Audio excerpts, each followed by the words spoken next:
Hello, I'm going to give a brief demonstration of the CodaBear's BOM Report tool. This tool is available for Epicor 8, 9, and 10. I'll be demonstrating the BOM Report that is compatible with Epicor 10. What is the BOM Report? This is another way to view your bills of materials for parts and their associated costs. It's presented in a format that's designed to be easier to read and understand. The report can be installed in any SSRS folder. For our demo, I put the report into the production management folder of my training environment. I'm going to bring up the BOM report with the defaults that I have set. I have 4 part numbers put in to run by default. You can enter in either one part number or multiple part numbers separated by commas. There are also versions of this report available to run against part class or part group. Please keep in mind that the more parts and more complex the parts are, the longer the report will take to run, and you may wish to schedule that report for a low usage time for your environment. The other parameters for the report determine if we are using quote values or cost values, if we are displaying the salvage credits, and how deep the report should go in the BOM hierarchy.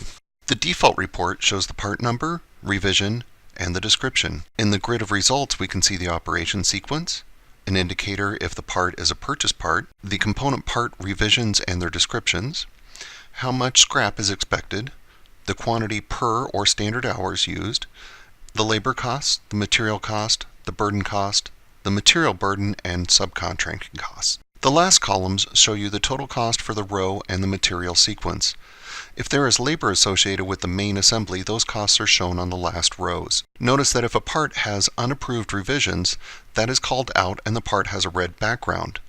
This gives you an indication that there is an issue on the part and you need to get in touch with engineering to have the revision approved for final costing. If there is additional or different information that you wish displayed on the report can be customized to include other information from the ERP system. Sometimes you wish to see the high-level view, but sometimes you need to drill into all the components of a part. To see all the components, we'll switch the component display to show all. I'll export the report as a PDF file this time. Notice on page 3, our part has a multi-level BOM. The material sequence column on the right indicates where in the hierarchy each component is in the BOM. Since the BOM report is an SSRS report, it has all the features of regular SSRS reports. You can modify the report to reorder or display the information to your needs. You can export the data to various formats such as HTML, Excel, Word, PDF, and several others. The report can also be scheduled to run and deliver the output via file share or as an email.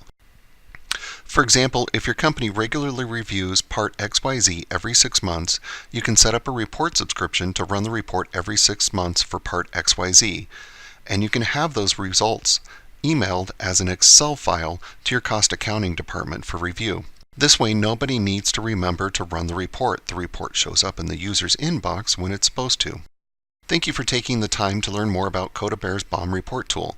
If you have questions or wish to purchase the tool, please contact sales@codabears.com or call 630-672-7688.